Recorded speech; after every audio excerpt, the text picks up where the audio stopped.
De novo, né? Vou ter que conhecer vocês, hein? Temos professores aqui, pode se identificar. Fica de pé, você que é professor ou professora, diretor de escola, você trabalha em escola, fica de pé. Dono de escola, quem sabe, né? Isso, muito importante. Vamos bater palmas para os nossos.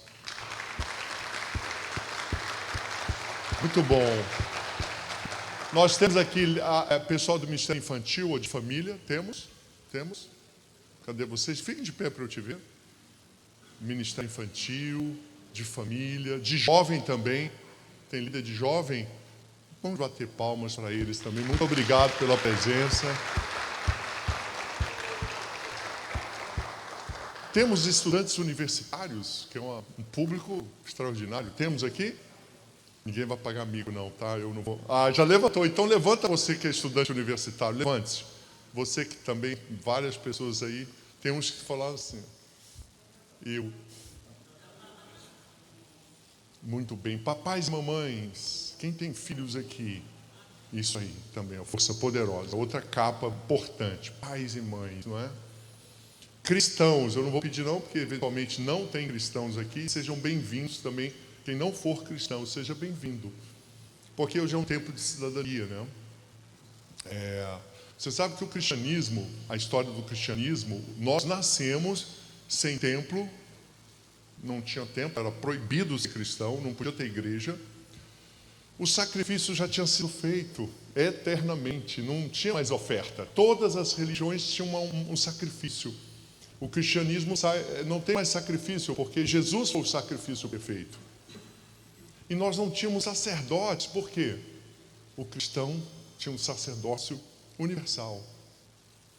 Sabia disso?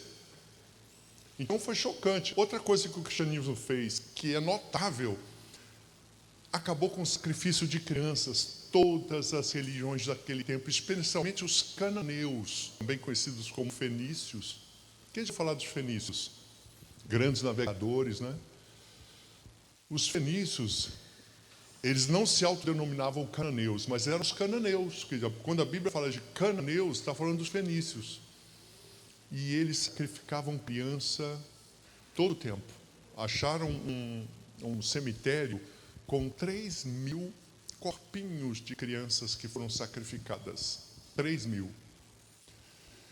E o cristianismo acabou com o sacrifício humano. Não tinha mais sacrifício humano. Então, a nossa história é permeada por ações de cuidado, por ações de amor ao próximo. Nós vimos isso ontem, né?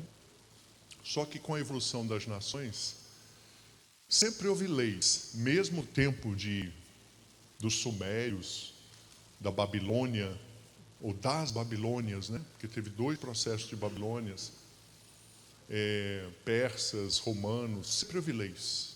Eu queria que você abrisse sua Bíblia no livro de Atos. Quem conseguir abrir bem rápido, levanta. Atos, capítulo 25, versículo 11. Vamos ver quem é rápido aí. Quem conseguir abrir, pode ser criança, hein? Atenção, Atos 25, 11. Rápido, rápido. Eu estou vendo uma menina de 6 anos, ela está abrindo a Bíblia. Atenção, vai ganhar dos adultos. Corre, corre, corre. Outra, estou vendo uma de 11 anos ali. Quem vai ganhar? Quem achar Atos 25, 11, levanta. Lindona. Então vamos ouvir você. Bem alto.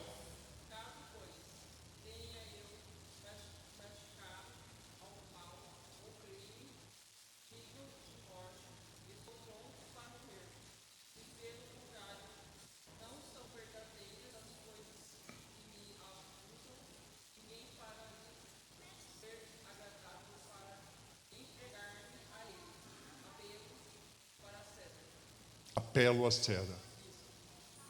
Outra tradução seria recorro a César. Quem está falando, gente? Apóstolo Paulo. Ele estava diante de um julgamento. Queriam aplicar a ele leis.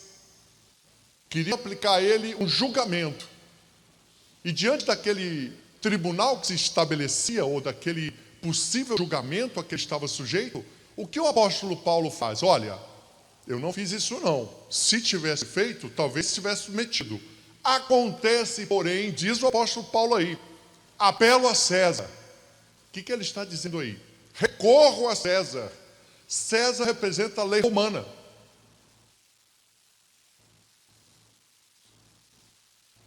É o apóstolo Paulo que está dizendo, queridos irmãos do século 21 da Igreja do Brasil, quando vocês estiverem numa situação de violação de direitos, recorram a César.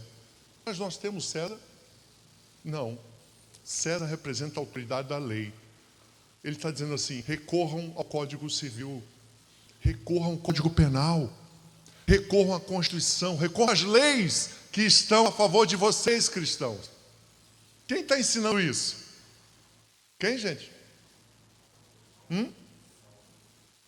Apóstolo Paulo, na Bíblia, livro de Atos, capítulo 25, versículo 11. Entendam que já é velha notícia. Recorrer às leis que nos protegem é antigo na Bíblia. Tudo que não fazemos. Tudo que não fazemos. E eu vim aqui exatamente para quebrar esse demônio no nosso meio. É um demônio que faz o cristão sofrer sem recorrer às leis, que faz ele deixar os filhos serem erotizados sem recorrer às leis, que ele abdica de direitos em defesa dos menores. Compreendem isso, irmãos? Aqui o meu clamor para vocês, estou falando para vocês, sigam o exemplo do apóstolo Paulo, que está na Bíblia, que está dizendo, recorra às leis romanas que me protegem. Para o nosso tempo agora, vamos recorrer às leis vigentes no Brasil, que nos protegem. Amém, igreja? Vamos repetir isso? Vamos recorrer às leis vigentes que nos protegem. Essa é a atitude espiritual que a igreja deve assumir diante daqueles que violam o direito das mulheres, que violam o direito das crianças. Portanto, sem abdicar da oração, do estudo da palavra, sem abdicar do culto, nós devemos recorrer às leis quando estivermos sendo vítimas de qualquer violação ou quando os irmãos pequeninos estiverem sendo alvo de violação de direito. Estabelecido esse princípio bíblico fundamental, agora quero apresentar para vocês a necessidade de nós conhecermos os direitos, os nossos direitos. Eu me lembro, não é um caso real, mas foi quase isso que aconteceu. Era uma igreja muito humilde, em que estava orando o pastor, junto com a sua liderança, para que uma irmã fosse abençoada. E a bênção que se pedia era uma bênção financeira mesmo, porque ela passava muita necessidade. E a oração não era respondida. Mas não era respondida também porque o pastor que orava desconhecia também a irmã, que ela já tinha sido abençoada, ela só não tinha ido pegar a bênção. Vou explicar. A irmã da igreja, que era objeto de grande necessidade material, ela era deficiente, uma mãe deficiente física, não podia trabalhar. E o pastor nem ela sabiam que havia uma lei que estabeleceu um benefício de prestação continuada de um salário mínimo por mês para qualquer pessoa deficiente que não tem capacidade de trabalho. Como eles não conheciam essa lei e não sabiam desse direito, a igreja orava pelo sobrenatural e não ia pegar no INSS o natural.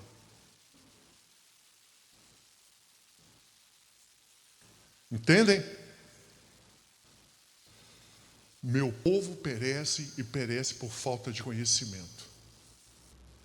Muitos de nós estão orando por causas que já foram concedidas. Nós só não estamos indo pegar. Como era o caso dessa mãe. Ela tem o direito legal de receber um salário mínimo. pelo fato de ser incapaz de exercer atividade laboral. E até, atenção, até se fosse uma criança, um filho, criança, teria direito também. Então veja como a falta de conhecimento, o despreparo dos cristãos pode gerar orações inócuas. Então nós temos que estar atentos, e aqui vem o apelo de Paulo: recorra a César. Significa, recorra às leis que me protegem. E também o conhecimento daqueles benefícios que já estão disponíveis para nós. E é a falta de conhecimento que nos leva a não exercer esses direitos, a não ter esses benefícios. Então, o meu foco hoje aqui com vocês será na educação.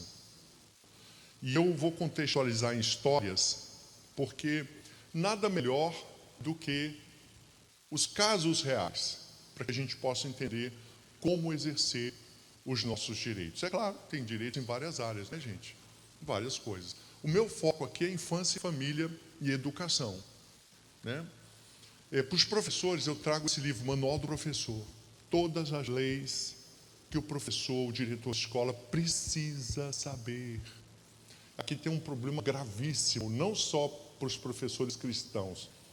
Qualquer professor brasileiro, na formação dele, ele não recebeu e não recebe. Tem estudante de pedagogia aqui? Você recebe formação sobre as leis que regem a sua função? Não. Qual é o nome da matéria? Mas quando eu digo das leis, deixa eu explicar. Muitos de nós recebem a Constituição, recebem assim conceitos gerais. Quando eu falo das leis que se aplicam, por exemplo, você sabia que se você como professora for xingada por um aluno, isso constitui um crime? Olha só, o professor não sabe disso. E não é a culpa do professor. Porque como é que você pode saber se não foi ensinado? Não é verdade? Quando alguém... Olha só, outro equívoco, gravíssimo. Porque quando você está dando aula, olha que interessante, quando o professor está dando aula, a autoridade é o professor. É o professor que inclusive tem a guarda e vigilância, sabia? Guarda, não a guarda civil plena, mas tem ali aquele momento em que ele é a autoridade para corrigir, para disciplinar. O professor pode e deve disciplinar os seus alunos. Agora, existem limites legais para isso. O professor não sabe quais são, não sabe. Não há formação. Não é só você não. Qualquer professor, ele não recebeu as orientações básicas para exercer sua função. Ele não sabe, inclusive, a questão do xingamento. Pessoal, vocês sabem, quando alguém xinga você, isso constitui um crime de injúria. E o crime de injúria é para ser levado às autoridades, conforme o discernimento da vítima. Se você recebe o xingamento, você tem um direito, de autoridade pedir: eu desejo a punição de quem praticou injúria contra mim. Se essa injúria for racial ou religiosa, atenção, pode configurar o crime de discriminação. O mesmo artigo de lei que pune o racismo, o mesmo artigo pune o preconceito contra os evangélicos, sabia? Se alguém chamar você de evangélico que não presta, preconceito religioso, é como se um negro fosse chamado de preto vagabundo. Percebam que os cristãos estão mal nessa área, porque nós somos xingados a rodo e não fazemos nada. Percebe ou não? Por desconhecer as leis. Então nós temos que tomar protagonismo. Porque se você se deixar xingar, o xingamento cada hora aumenta. Cada hora aumenta. E até o momento que vai virar uma agressão. E vai ficar difícil para nós que aceitamos ser agredidos, de uma hora para outra dizer: não aceito. Porque é uma medida de respeito para as novas gerações. Se os cristãos não impõem o respeito para si, eles estão condenando as novas gerações de cristãos a serem humilhadas. Quem está me entendendo aqui? Então não se trata só de você, não. Se trata dos seus filhos e netos. Só que nós não conseguimos entender isso. E não é um problema de você, não. É um problema de muitas décadas, talvez mais de século. Os cristãos ficaram piedosos demais, prontos para sofrer. Não se encontra mais Davi e Josué, nem Déboras. Por quê? Não me perguntem, aí é uma questão que eu tenho que estudar a história. Mas os cristãos ficaram passivos. Não está na Bíblia isso. Se você me encontrar um herói da fé passivo, não, você não vai achar. É interessante, porque se a gente quiser falar de alguém que foi herói combativo, tem que viajar 2000 anos no tempo. Ou pelo menos 2 séculos atrás. Não tem ninguém no nosso tempo. Não tem um cristão que se destaca. Vocês conhecem? É claro, existe aqui. Eu acredito que muitos aqui se destacam. Mas percebam, não se vê muito por aí. Então nós temos que restaurar o chamado bíblico para os cristãos não contemplarem o pecado apenas. Nós não somos chamados para contemplar o mal, nem reclamar do mal. Nós somos chamados para combater o mal, sim ou não, gente? E existem as armas apropriadas para combater o mal. E numa democracia, qual que é a arma principal, gente? Qual é? As leis. As leis. Ontem nós dissemos aqui, quem estava ontem aqui? Então, ontem nós falamos, as pedras de Davi para a nossa geração são as leis, para derrubar os Golias. Quem são os Golias? Aqueles que vêm praticar violações, aqueles que são os perversos. E nós, portanto, devemos conhecer as leis. Eu vim trazer algumas leis para vocês que se aplicam à educação, mas eu queria contextualizar vocês em situações reais, né? Para que vocês possam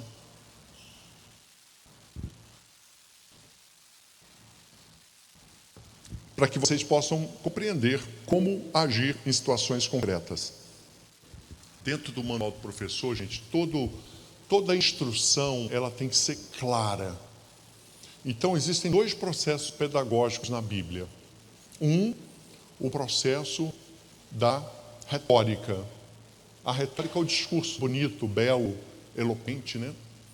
Outra forma é a instrução. Instrução já não precisa tanto de retórica, porque a instrução nos leva a ações concretas, eficazes e úteis. Instrução é receita de bolo. Quem faz bolos aqui gostosos? Quem tem alguma cozinheira top? Então aí, me fala aí uma receita de um pão de ló. Pode gritar daí. Você faz pão de ló? Não. Faz? Não, mas ensina, como é que é a receita de bolo? Primeiro,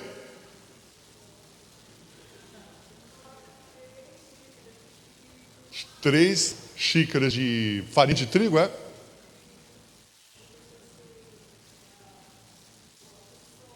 Ovos, bate, né? Com clara, gema e tudo.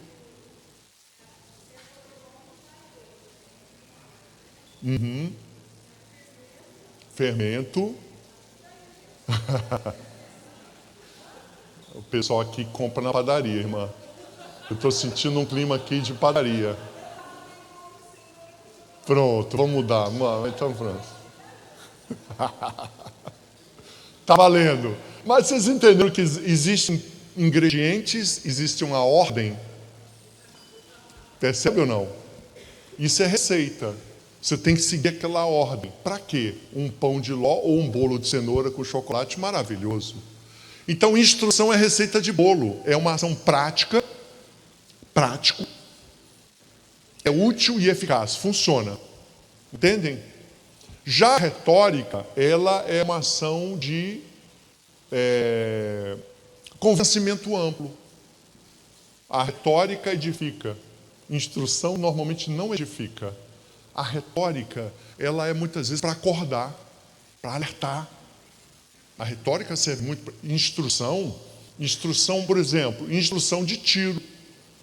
Instrução de tiro, a pessoa não vai falar sobre a arma, ela vai te ensinar a atirar, concorda? Instrução vai ensinar você a alcançar um alvo concreto, objetivo.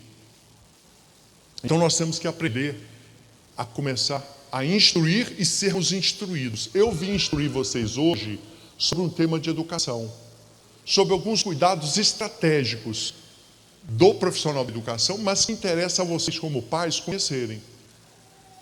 Então, o primeiro cuidado estratégico que eu quero trazer é sobre os cuidados que o profissional da educação deve ter ao lidar com situações de conflito na escola. E aqui surge para nós, professores, uma obrigação geral, que é nós estarmos dentro da lei. E eu vou dar um exemplo concreto de um professor que saiu da lei. E esse exemplo é triste porque o professor morreu, foi morto. O caso real é o seguinte, vamos lá? Eu quero dar orientação para professores primeiro e depois para as famílias. Um dos princípios centrais da atuação do professor na escola é ele não agir fora das suas atribuições. Por isso a importância do professor conhecer as leis que regem a sua função. E nesse caso concreto foi exatamente o que aconteceu. O diretor da escola descobriu que havia uma gangue na escola. Era uma escola de ensino médio.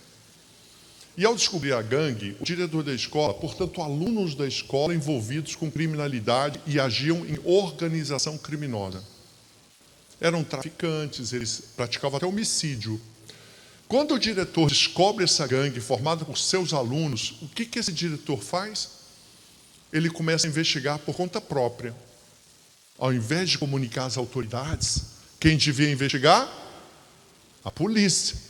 Mas esse diretor resolveu fazer por conta própria uma investigação. Mais do que isso, ele começou a se indispor com os alunos que faziam parte da gangue. Ele agora saiu completamente das suas funções profissionais e passou a confrontar os alunos. Ele se achava um pouco pai. Ele achava que os alunos que estavam na criminalidade violenta iam retroceder. Ele apostou errado. Ele foi morto em casa. Não se sabe até hoje quem foi o autor, quem foram os autores desse homicídio. Tentaram simular um latrocínio. Mas é muito provável que os autores sejam da gangue que o professor, de forma indevida, enfrentou. O que devemos aprender com esse caso? O que a gente aprende com isso? Que os profissionais da educação, professores, levante sua mão, professores, diretores de escola, olha a orientação prática para vocês. Sem conhecer os limites da sua função, você pode se transformar num pai ou mãe de aluno. Pai e mãe não é professor não é pai nem mãe, compreendem isso? É muito importante que o professor saiba se colocar, saber os seus limites ao intervir disciplinarmente ou diante dos problemas dos alunos. Há momentos que o professor tem que reconhecer, aqui não é mais com a escola, é com a polícia, é com o conselho tutelar, é com ações sociais. E o professor, conhecendo os seus direitos e as leis, ele vai agir com eficácia. O que acontece hoje no Brasil? Uma confusão. Esse caso da morte do diretor só revela para nós uma coisa. O professor não tinha consciência das suas prerrogativas e dos riscos de como agir. Então, vejam a importância do professor ter consciência dos limites da sua função. Primeira orientação. É necessário que o professor conheça os limites da sua função como profissional da educação. O custo pode ser caro. O segundo caso, a repercussão das orientações dos professores na vida dos alunos. Uma das obrigações mais centrais dos professores é exatamente ter consciência de como professor ele deve ser um exemplo para os seus alunos.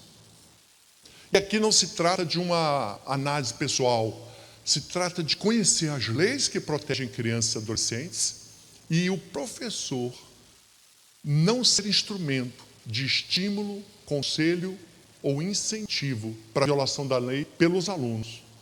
Dou um exemplo clássico da maconha. O professor pode ser favorável à liberação da maconha. Ele tem o direito de pensar como queira. Só que, se ele está dando aula para crianças e adolescentes, o professor não tem a prerrogativa de apresentar para os seus alunos, crianças e adolescentes, essa opção. Por que não? Porque a lei brasileira proíbe o acesso de crianças e adolescentes a qualquer substância que seja cause dependência física ou psíquica. Há um tipo penal para isso. Mais do que isso, portar a droga, qualquer tipo de droga, é crime para qualquer pessoa, inclusive para o adolescente. Então, o professor que de qualquer maneira incentiva os seus alunos ao uso da droga, ele estará violando a prerrogativa dos seus alunos. Aí alguns professores falam assim: poxa, mas eu não posso falar o que eu penso para os seus alunos, crianças e adolescentes? Não. Quem está me entendendo aqui? Porque na função de quem cuida e dá orientações a alunos, crianças e adolescentes, se fossem alunos maiores de 18 anos, eu já falaria diferente. Mas crianças e adolescentes, eles têm um regramento de proteção especial. Muitos professores podem dar opiniões que para os seus alunos é quase que um incentivo a fazer aquilo. Porque a criança, ou adolescente, é altamente sugestionável. Agora vem orientação tanto para professores quanto para os pais. Vocês sabiam que crianças e adolescentes são frágeis, vulneráveis psicologicamente, Sara? Quem sabe o que é vulnerabilidade psicológica? Vamos começar da primeira infância. Quem aqui já conheceu um menino de até 4 ou 5 anos, que se você chamar pelo nome, ele vai falar assim: Pedro não, Batman. Levante a mão. Capitão América. Vamos fazer aqui uma divisão. Quem aqui já conheceu um menino, ou vamos falar de menino, porque a menina também é igual, mas é diferente os personagens. Quem conhece Batmans aqui, até 6 anos? Batmans? O Clube dos Batmans. Levante bem a mão. Olha aí, gente. Olha a quantidade. Olha para trás para você ver. Quem já conheceu aqui um menino de até 6 anos? Até 6 anos já acontece isso. Que ele se achava o Hulk. Hulk. Ele se acha o Hulk. Quem aqui conheceu o Capitão América? O meu filho era Batman. Não, primeiro foi dinossauro. Quem conheceu os dinossauros? A gente está rindo, mas o que significa isso, gente? Esse menino, ele se acha o dinossauro mesmo. É o Batman. Em Brasília, isso acabou numa tragédia. Muito triste. Porque o menino, ele se achava tão o Homem-Aranha. Ele se achava Homem-Aranha. E qual a característica do Homem-Aranha? Escalar. Pois é. Ele escalou um muro. E lá de cima do muro, ele pulou. Amputou o braço. O fruto do pulo foi ter que amputar o braço. Um menino de 5 anos de idade. Percebe? Tem muitas crianças que você tem que levar num prédio, pegar uma melancia. Vamos olhar aqui? E joga a melancia. Pum! Destruiu. Pular. Tem criança que chega ao ponto de pular. O que isso revela para nós? A fragilidade psicológica da criança. Porque a criança é movida pela fantasia, pelo imaginário. Ela é uma pessoa em desenvolvimento. Sabe como que a lei chama a criança? Sabe o artigo 3º do Código Civil? Chama a criança de absolutamente incapaz. Repita comigo. A criança é chamada, pelo artigo 3º do Código Civil, de absolutamente incapaz. Repita, absolutamente incapaz.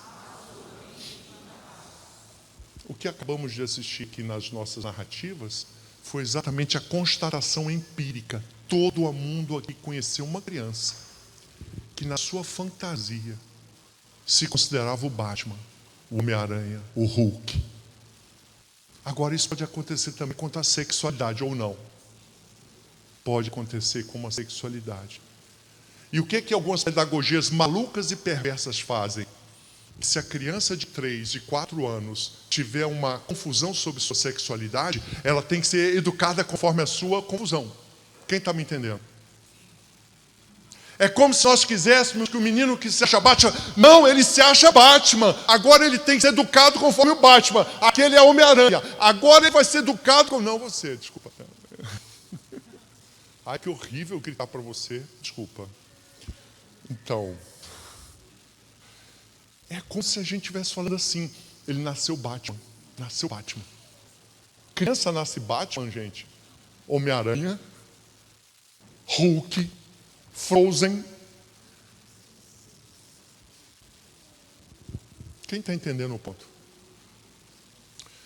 É a partir da fragilidade psicológica da criança, reconhecida nas leis brasileiras, que nós vamos enfrentar esses perversos que querem reconhecer a autonomia de vontade sexual a crianças de 2 anos de idade.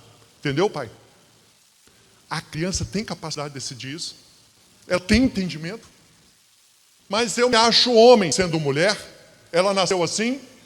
Ela está em confusão, fantasia, fase de desenvolvimento. Nós sabemos disso. A lei reconhece, a psicologia lida com isso. Só que agora os perversos sexuais, eles desejam congelar as crianças na sua confusão. E nós somos aqueles que vamos trazer luz para isso. Agora atenção, nós não vamos combater ninguém. Nós não vamos combater ninguém, entendam isso. Nós viemos aqui para proteger as crianças, é outra abordagem.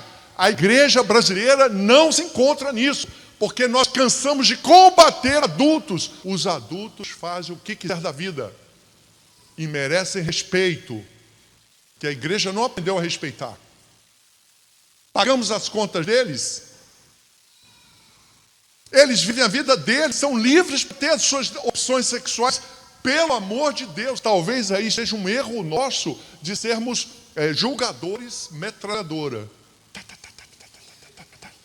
Nós não somos chamados. Se você julgar alguém pelo comportamento sexual, cuida dele. Você quer ser cristão? Então, na hora que você julgar, vai cuidar. Aí está fechado. Mas se você quer julgar sem cuidar, aí você está indo para um caminho errado. Então nós temos que separar as pessoas adultas e suas decisões. E viva a liberdade. Vamos falar isso? Viva a liberdade. É difícil para nós falar isso. Não, é difícil, mas é assim que funciona. As pessoas virão movidas pelo Espírito de Deus. Nós devemos ser instrumento para isso. Nós não devemos ser a mão pesada, nem o olhar condenatório. Portanto, os adultos é uma história. Quando nós falamos da fragilidade, eu estou falando de crianças ou adolescentes. Meninos ou meninas de 12 anos estão plenamente desenvolvidos? Então, gente, não. Os adolescentes também possuem fragilidade psicológica. Você acha que os adultos têm fragilidade psicológica? Também. Quer ver eu demonstrar a fragilidade psicológica de vocês? Quem vai à academia aqui? Possível, né, gente? Que vergonha, pastor. Realmente temos que fazer algo. Colocar umas bicicletas ali. Quando você vai fazer o spinner, quem faz spinner, que chama? Spinner? Como é o nome? Spinner, né? Spinning. Você entra numa academia e vai fazer qualquer atividade. Imagine que você entra lá e você ouve uma música assim. Podem cantar comigo? Então você chegou na academia, vai fazer atividade de alto impacto. Aí você vai ouvir a seguinte música. Repita comigo. Quá, quá. O patinho na lagoa faz. Quá, quá. Aí você, caramba, eu vim malhar. Canta comigo. Quá, quá. O patinho na lagoa faz. Quá, quá. Nossa! Nossa, que música maravilhosa, é, gente? Para malhar? Uou! Nossa, animou, né?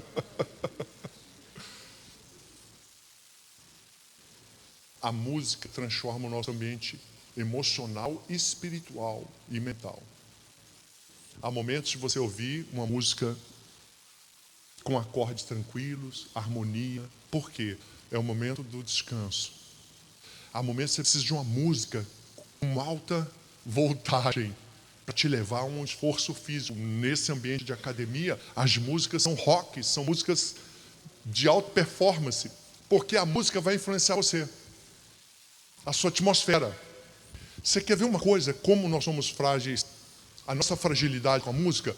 Pega um filme de terror, que eu não aconselho, mas às vezes são bons, e tira o áudio. Acabou o filme de terror. Até as cenas, que teoricamente são fortes, sem a música, parecem sem aquele... perde muito mais do que a sua força. Então a música tem uma performance muito grande de influência em nós, adultos. Estou falando de adultos. Que falar das crianças e adolescentes. Então todos nós somos influenciáveis. A propaganda se dedica. Olha, os gastos eu não tenho aqui, mas é fácil você achar. Bilhões de dólares todo ano são dedicados à propaganda e publicidade. Para quê? Para fazer a gente comprar produtos ou serviços. E eles ganham 10 vezes o que aplicam em propaganda. Por quê? Porque influenciam pais, mães, adultos. Influenciam. Nós somos influenciáveis. A fragilidade psicológica é esse grau de influência que nós podemos sofrer. Crianças e adolescentes, preste atenção, são profundamente influenciáveis, muito mais do que nós adultos. É sobre essa influência que a criança pode sofrer por meio de imagens, por meio de vários fatores ambientais. Atenção, crianças expostas a ambientes distorcidos, corrompidos, ela pode extrair comportamentos para ela. Tem muita criança aqui, mas eu vou contar uma história triste. Pais e mães, prestem atenção nisso. A criança tinha 5 anos de idade, menina. E ela presenciou o irmão adolescente fazendo o que não deve. Quem está entendendo? Quem entendeu? Com a namorada. O que é que aconteceu com essa menina? Foi para a escola e fez o mesmo com os coleguinhas de 5 anos de idade. Ela não tinha libido. Quem está me entendendo? A menina não tinha libido. Ao ver o irmão fazer algo, ela se apropriou daquela atitude. No dia seguinte, na escola, ela repetiu com os coleguinhas, mas ela não tinha noção do caráter libidinoso. Olha a fragilidade psicológica da criança. Percebe? Agora, não estou dizendo que seu filho, sua filha ou seus alunos, professores, sejam frágeisinhos, não é isso. Se a criança é exposta àquele ambiente repetidas vezes, é grave a situação. Não estou dizendo que uma vez vai gerar um comportamento. Pode ser que gere, dependendo da intensidade e da natureza. Por isso que você tem que estar muito atento ao que o seu filho fala sobre as coisas. E agora eu quero uma orientação prática, que vai valer o ingresso que você pagou para estar aqui. É dramático o caso, mas eu vou contar. A mãe estava fazendo comida gostosa na cozinha. E sua filha de 8 anos estava sentada na mesa. Enquanto a mãe cozinhava, a filha falava com a mãe. E a certa altura, a filha pergunta para a mãe: mãe, o que é virgem? A mãe dá um sobressalto. Ai, minha filha. E a mãe cozinhando: meu Deus, olha, eu conheci seu pai tão jovem. E cozinhando, e continuou. E a gente se amou, se amava muito, sabe, filha? Sim. E a gente não tem essa experiência, né, minha filha? Sim. Mãe, o que é extra virgem? A mãe vira para ver a filha. E estava lá a filha com azeite, a garrafa de azeite. Somos nós, pais, mães, professores, que diante de perguntas de crianças e adolescentes, a gente responde o que eles perguntam. Está errado. Sempre que uma criança perguntar algo extraordinariamente fora da curva, perguntar algo que não deve ser respondido, o que você deve fazer como pai, mãe ou professor? A pergunta clássica, qual é? Onde você ouviu isso? Outra pergunta clássica. O que você está querendo dizer com isso? O que você acha que é isso? O que você quer dizer com isso? Pais e mães, não respondam o que seus filhos perguntam quando estiver fora da curva. Professores, vocês também não. Porque você tem que, muitas vezes a criança está falando coisas que ela não tem noção. E se você responder, não vai fazer bem. Entendem isso? A fragilidade psicológica das crianças exige esse cuidado. As crianças podem ser facilmente induzidas. A OMS fez um estudo muito grande sobre essa influência. Vocês podem entrar no site da Organização Mundial da Saúde. O nome do estudo é Smoke Free Movies. Smoke Free Movies. O estudo é sobre filmes livres do cigarro. Esse estudo da OMS, ele constata que os filmes, somente por terem personagens fumando, se a criança ou adolescente assistir o filme, ela é induzida a fumar. E eles chegam à conclusão que se houver um personagem fumando em um filme, só para maiores de 18 anos. Atenção, ele está se referindo a cigarro. O que dizer então em relação à pornografia, gente? A criança vai ser influenciada? Sim ou não? Vai. É moralismo? Não! É preservação, é proteção da criança, é proteção ao direito à integridade sexual da criança, o direito à integridade psicológica. Por isso que nós temos que mudar a nossa linguagem e reconhecer que os nossos filhos, eles possuem essa natureza especial. Os nossos alunos, professores, merecem esse cuidado. Quem está dizendo? As leis brasileiras. Hoje não vai ser uma aula de legislação, não vou falar tanto de leis para vocês. Mas é muito importante você reconhecer essa natureza dos seus alunos, ou pais dos seus filhos. Por quê? Ao ser exposta a essas cenas, a criança pode sofrer, no caso, uma distorção do seu entendimento.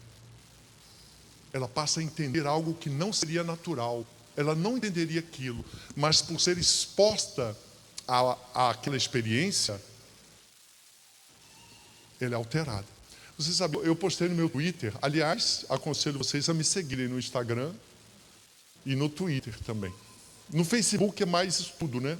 O Facebook coloca bastante estudo, né? Guilherme Shelby, né? É mais textão mesmo, né? E eu postei no meu Twitter o curioso caso, que vocês já viram até em filmes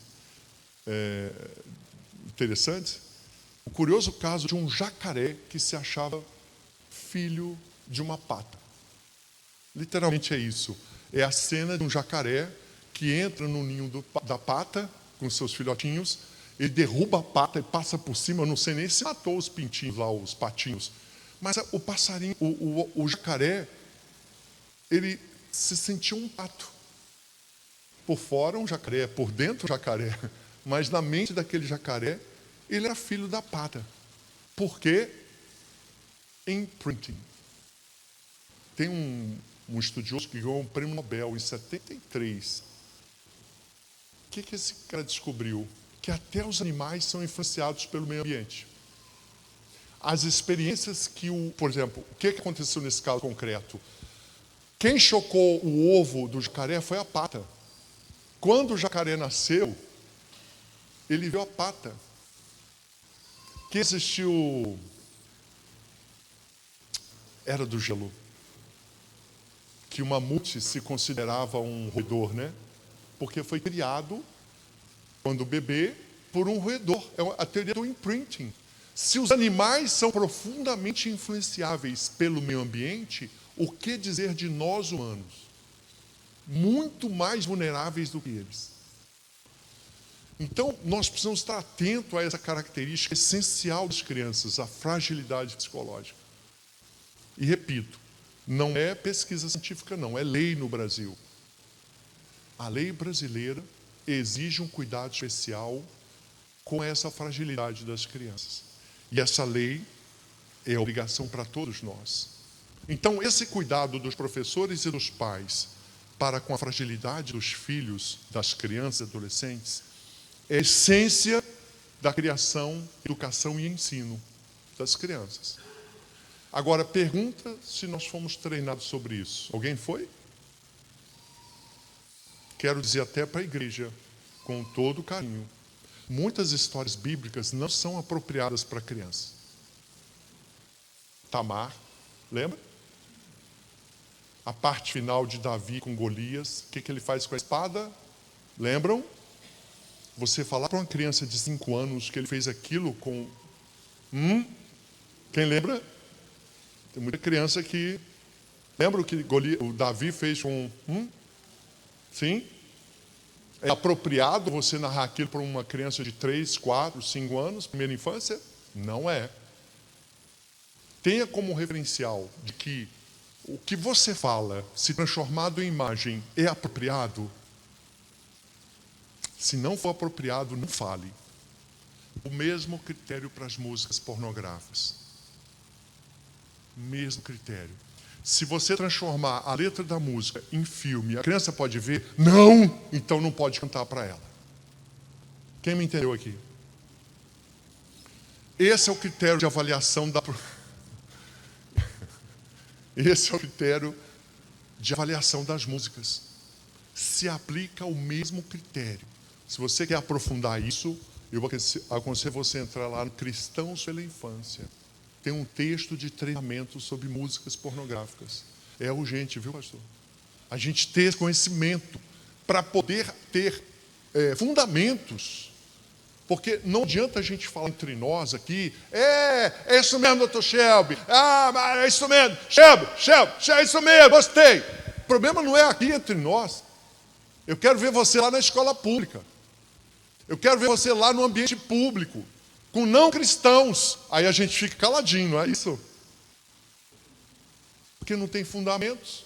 Aí chega na igreja valente. Seja valente aqui e lá fora.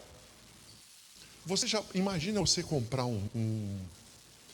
Imagina você comprar um carro. Que carro que vocês gostam aqui? Corvette? Bugatti? Aston Martin? Tá bom, BMW, vai. Tá difícil, hein, pessoal? Qual carro vocês gostam aqui? Prisma, tá bom. Você vai lá comprar nem produz mais o Prisma. Alguém estava tomando uma liberdade aqui, eu senti um movimento aqui. Fale um carro legal. Lamborghini. Não, vamos falar um carro normal. Jeep, pronto, Jeep. Aí você vai lá comprar um Jeep. Chega na concessionária, vem aqui comprar um Jeep. Que bom. Temos aqui um carro lindo. Poxa, bonito, olha, ele está tudo aqui, maravilhoso. Eu poderia fazer um test drive? Claro que você pode fazer um test drive agora. Vamos aqui. Aí ele leva você lá para o pátio da concessionária. Ó, aqui tem até uma pista para você andar. Aí você fica estranho, andar no pátio da concessionária. Tá bom. Aí você anda, o carro anda uma beleza no pátio. Vou levar. Ótima escolha. Mas antes que você compre, tem o seguinte: nós não garantimos nada quando o carro estiver andando na rua. Ele anda bem só na concessionária. Nas ruas, não tem nenhuma garantia. Vocês compraram esse carro? Mas ele anda tão bem na concessionária, faz um ruído, cavalo de pau. Mas é só na concessionária. E fora da concessionária, não anda direito. Mal anda. Estão lembrando de alguém? Nós. Valente no culto. Explosivo nas declarações. Vamos conquistar Bauru, Marília! Brasília do Senhor! Eita! Violento, no concessionário, a gente pá! E quando sai da igreja? Tímidos. Tigres no templo e gatinhos fora dele. Águias que voam alto no domingo à noite e passarinhos indefesos na segunda-feira. Por quê? Aí a gente tem que buscar o Senhor. Por que somos assim? Eu entendo o seguinte: cada um de nós tem uma história. E certamente aqui tem um monte de águia que voa aqui e voa lá fora. Eu não estou falando de você assim. Lembra que eu falei sempre de nós? Porque é um processo que não bate. Quando a gente faz declarações muito elevadas e que nós não acompanhamos com os comportamentos e atitudes o que falamos. É tipo assim, o cara declara amor eterno à esposa, enfim, vamos pensar assim que não casaram, que ainda dá tempo, a namorada, né? Ele declara falando que maravilha, mas não lembra do aniversário da namorada. Não abre a porta do carro, não leva para jantar. Não tem nenhuma atitude condizente, mas na hora de falar, ei, você, poesias maravilhosas. Então fala com beleza, mas e as atitudes? Não acompanham. Mulheres, vale a pena? Mas vocês se iludem com a fala, não é isso? É ou não é? Ou não? Sim ou não? Não é? Quando a mulher tem essa característica. É feminino mesmo, gente. Homem não.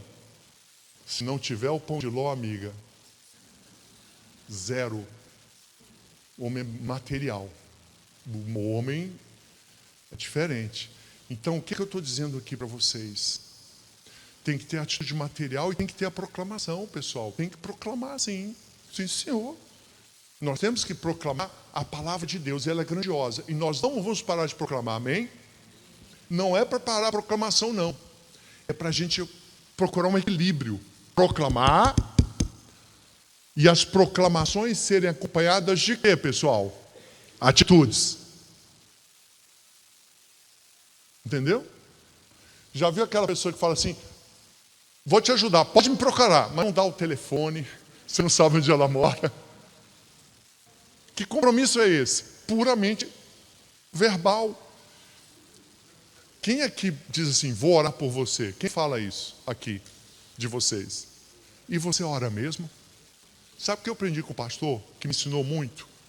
Se você falar que vai orar, ora na hora, porque você vai esquecer. Estou errado? Estou errado? Porque é uma declaração poderosa, eu vou orar por você, então ora agora. Para a gente não ser esse que fala, mas não faz. Então nós precisamos entrar nesse acordo, nesse equilíbrio. E a mesma coisa se refere aos filhos. E agora vem uma parte final que é muito importante para nós, que é a questão da disciplina dos filhos e alunos. Talvez seja a parte mais, depois do ensino, né? A disciplina é um ensino também. Mas disciplinar significa dar limites. Entendem isso? Todos nós precisamos de disciplina. Em algum momento, alguma fase da vida, mesmo adultos. Eu dou um exemplo, que não é modelo, não sou modelo mesmo. Aliás, se vocês querem me conhecer, falem com a minha esposa. Talvez ela não tenha tantas boas notícias. Meus filhos, então, eu discordo muito deles, porque eles são muito críticos, né? A minha filha tem 14 anos, mas com 2 anos de idade já era juíza de Haia. Julgava causas internacionais. Quem sou eu, né? Para me colocar no meio de uma menina de 2 anos, né? Mas o fato é o seguinte: nós precisamos de limites. E os limites para as crianças são muito especiais. Por isso eu tenho que separar crianças de adolescentes. E aqui eu quero falar para os professores orientações bem práticas de novo, para que vocês tenham eficácia na disciplina das crianças e adolescentes. Mas esse processo de disciplina tão comum para vocês, pais e mães, ele tem que se fundamentar em fatos. E aqui vem um problema para todos nós. Quem aqui se irrita facilmente com criança, além de mim, de vocês? Hã? Você se irrita? Irrita? Bem, infelizmente esse é o critério de avaliação de indisciplina de alunos. Tudo que irrita o professor é indisciplina. Tá certo? Será que tudo que irrita você é indisciplina do seu filho? Pai, será? Mas irrita. Irrita ou não irrita? Não tem coisa que a criança faz que te irrita? Sim ou não, gente? Necessariamente isso é uma indisciplina? Não. Então nós temos como pais e professores saber distinguir aquilo que é uma irritação provocada pela nossa impaciência daquilo que é um ato do filho ou aluno que é indisciplina. Esse é o grande desafio para os pais e professores. Separar o que nos irrita, que tem que ser deixado para lá, daquilo que é uma atitude da criança ou adolescente que sim, merece uma correção, para o bem dele. E aqui é um desafio, por quê? Porque a indisciplina para a criança deve estar associada à violação de uma regra. Concordam ou não? Você acha que uma criança de 5 anos tem noção das regras, de tudo que ela tem que fazer, gente? Vocês acham que tem? Não. E um menino de 12 tem? Mas não é isso? Mas ele está plenamente consciente? Não. Percebam que nós temos que, quando lidar com crianças e adolescentes, princípio geral. Agora isso aqui vai machucar você. Está preparado? Atenção. Mais importante do que o que a criança ou adolescente fez de errado, mais importante do que o que ele fez, é saber o que ele quis fazer.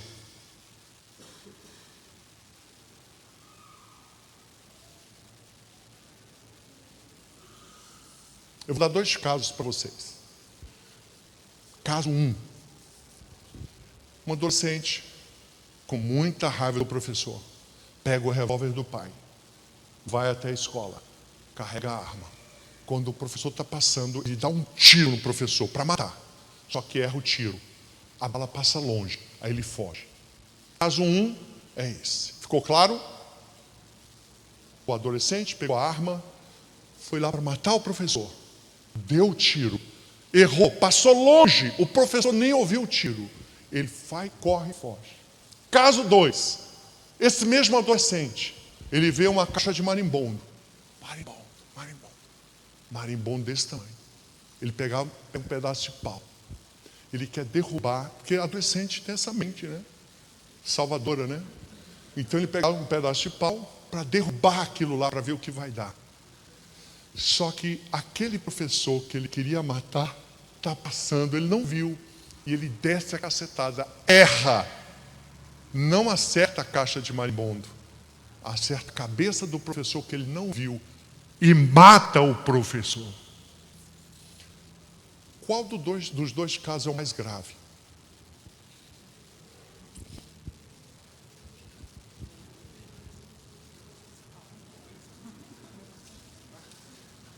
Quem acha que é o primeiro caso? Levante a mão.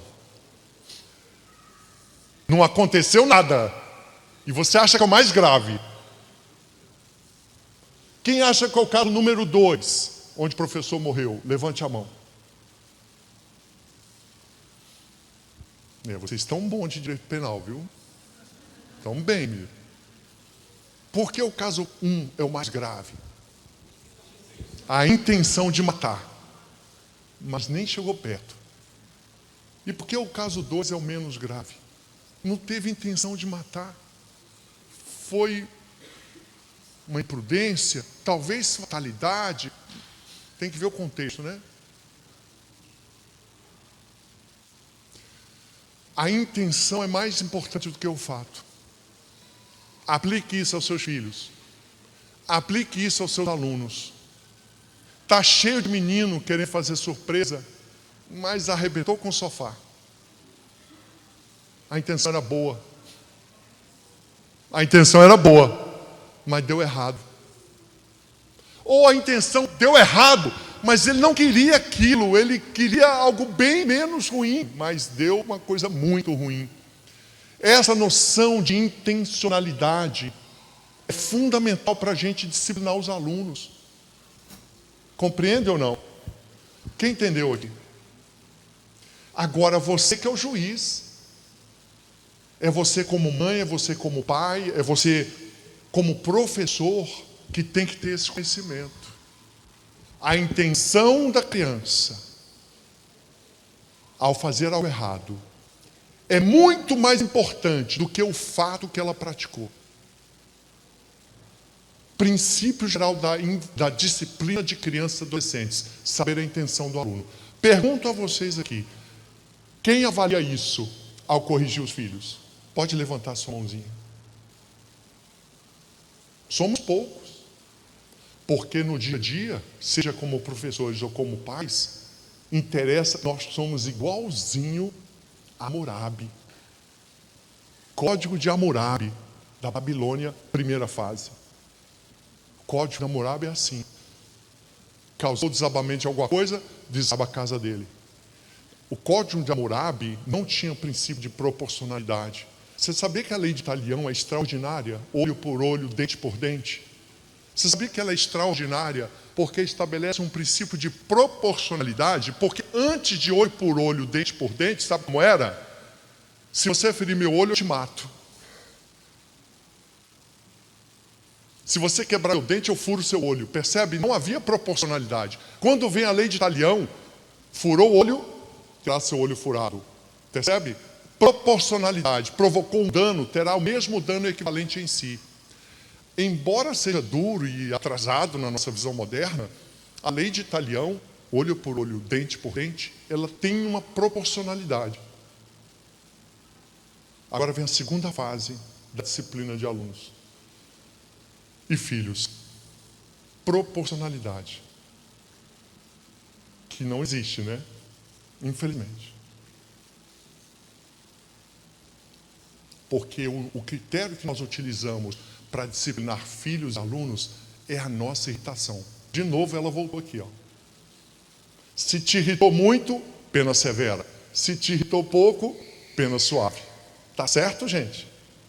Tá certo isso? E é engraçado porque a mesma pessoa que se sente injustiçada pelo chefe, que não ouve as suas razões, a mesma pessoa que reclama das autoridades, que não ouve suas pretensões, é a mesma pessoa que faz o mesmo com os filhos. Compreendem isso? Então nós temos que buscar um equilíbrio como pais, como professores, e isso é treino, gente. É treino. É treinamento, pastor. Isso não virá numa palestra. Isso virá com a leitura, com o estudo, a reflexão. Puxa vida, hein? Vamos pensar aqui, gente, quem aqui corrige? Eu proponho isso nas igrejas. Sentar com as famílias, pais e mães. Aliás, eu proponho isso para os ministérios infantis. Metade do seu tempo se dedica aos pais e mães dos meninos da igreja. Ensinando não apenas esses temas, mas, por exemplo, é você orientando os pais para essa semana agora, vocês podiam trabalhar segunda, quarta e sexta esse material. Dá um livrinho pequenininho assim, meia página para ler para os filhos. Porque o ministério infantil, na minha visão, ele devia cuidar dos pais. Porque quem tem que evangelizar e falar da Bíblia é pai e mãe. Agora, você não pode ser assim, olha, 2 horas de estudo bíblico com o filho todo dia. Não vai dar. Nós temos que dar aquilo que é o básico, né? E entender que tem famílias que vai dar tempo, sim. Eu faço, por exemplo, eu vou falar de mim. Eu faço questão de acordar às 6 horas da manhã e levar meus filhos para a escola. Faço questão. Não precisava. Eu podia pagar um carro, mas eu faço questão toda manhã de levar meus filhos e buscar. Faço o impossível para levar na escola e ir pegar. Por quê? É pelo menos 1h30 todo dia conversando com eles. Entendem? Minha filha tem 14, daqui a pouco voou. O outro está com 8. Não vai voltar, papais. Se você pode fazer um esforço, é um sacrifício para mim, é um sacrifício, mas eu faço questão, porque a infância dos meus filhos eu estive junto, naquela medida. Percebem o que eu estou dizendo? Se for possível, faça um esforço. Por exemplo, na ida para a escola, é a leitura bíblica. Meia hora no carro, lendo passagem bíblica. Eles falando, eu falando. E aqui, e ali, meia hora bíblica no carro. Percebe o que eu estou dizendo, gente? A gente da igreja devia buscar nas famílias, simplificar. Poxa, às vezes a mãe tem 3 filhos, está complicado, né? Vamos dar para ela uma coisa possível de fazer com os filhos? É diferente de um pai e mãe com um filho ou 2. Vai ter pai e mãe que podem repartir o fardo, o esforço com o filho, né? Então a gente tem que dar essas instruções, porque as famílias estão precisando. Voltando à disciplina de filhos e alunos. É muito importante nós termos a noção de proporcionalidade. Ou seja, não é a irritação do que ele fez que pode gerar em nós a punição. A punição tem que ser pedagógica e proporcional ao que foi feito. Aqui é um alerta. Quem tem filhos aqui até 6 anos de idade? Isso. Quem é professor de crianças até 6 anos, ensino infantil? Então pronto, para vocês agora. A criança na primeira infância tem uma característica muito importante. Existe uma coisa que deixa uma criança fora de si, mas você não percebe se não tiver o alerta. Existe algo nas crianças até a primeira infância que os pais e professores não foram treinados. Existe um fator biológico que gera nas crianças da primeira infância uma embriaguez, a ponto dela dizer que quer arrancar a sua cabeça. O que é, gente? Eu estou falando de quê? Bebida? Não. Drogas? Não. O sono. O sono. As crianças até 6 anos de idade, elas quando estão com sono, é o equivalente de um embriagado. E o embriagado você corrige? Não. O embriagado você pune? Não. Estejam atentos. Crianças até 6 anos, quando estiverem com sono, tá bom, meu filho, amanhã você corta a cabeça do papai. Vamos dormir. O sono. Quem já teve essa experiência? Já, né? Mas todo mundo já. Quem cuida de criança sabe, isso tem que ser treinado. Tem muitos pais e mães corrigindo o filho embriagado de sono. Coitado da criança. Então nós temos que estar atentos a essa característica da primeira infância. E as disciplinas, elas devem, agora falando de medidas disciplinares, as medidas disciplinares devem estar sempre vinculadas a um propósito emancipador. Vou dar um exemplo para vocês. É duro o exemplo que eu vou dar, mas vamos lá. Uma vez eu fui ao Rio de Janeiro. Quem foi me pegar no aeroporto é um motorista, vamos falar no linguajar, um negão forte, bonito, já um senhor de 60 e poucos anos de idade. Eu entrei numa conversa com aquele rapaz lá, aí ele falou a certa altura: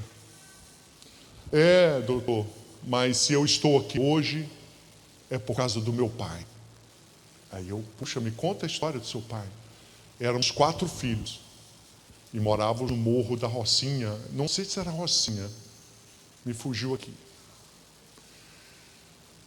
E meu pai tinha uma coisa muito engraçada. Era jogo duro com a gente. Mas quando ele estava nervoso, ele não encostava a mão na gente. Eu falei, uau! Então ele não batia em vocês? Não, eu não falei isso. Eu disse que quando ele estava nervoso, ele não encostava a mão na gente. Ele fazia assim, deixava passar raiva, chamava no quarto. Meu filho, você acha que é certo o que você fez? Não, pai. Você está arrependido? Estou. Mas para mim não é suficiente. Ele tirava o cinto. Deita na cama. Eu vou te disciplinar agora para você entender a gravidade que você fez. O fato de você se arrepender é muito importante. E a dor que você vai sentir agora é para você nunca mais pensar em fazer isso. Eu sei que você já deve estar me condenando. Eu só estou contando a história. Eu não fiz isso. Atenção, amigo, eu estou contando a história. Nem disse que eu aprovei. Dá um entendimento. Tira da situação de risco, mas tem que dar a correção. Às vezes tem que dar na hora. Aí você sacrifica esse princípio. E por último, gente. Agora esse princípio. Pastor, eu digo o seguinte. Se só isso que eu for falar agora, você levar para sua casa, levar para suas cunhados. Se você levar isso para as pessoas à sua volta. Gente, é uma transformação em Bauru. Princípio mor da disciplina de crianças e adolescentes. Repita comigo agora. Jamais corrija severamente em público uma criança ou adolescente. Repitam de novo vocês.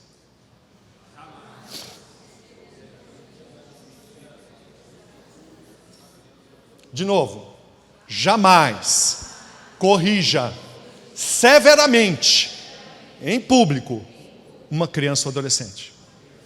Pergunto a vocês, eu estou dizendo que não pode corrigir severamente criança ou adolescente?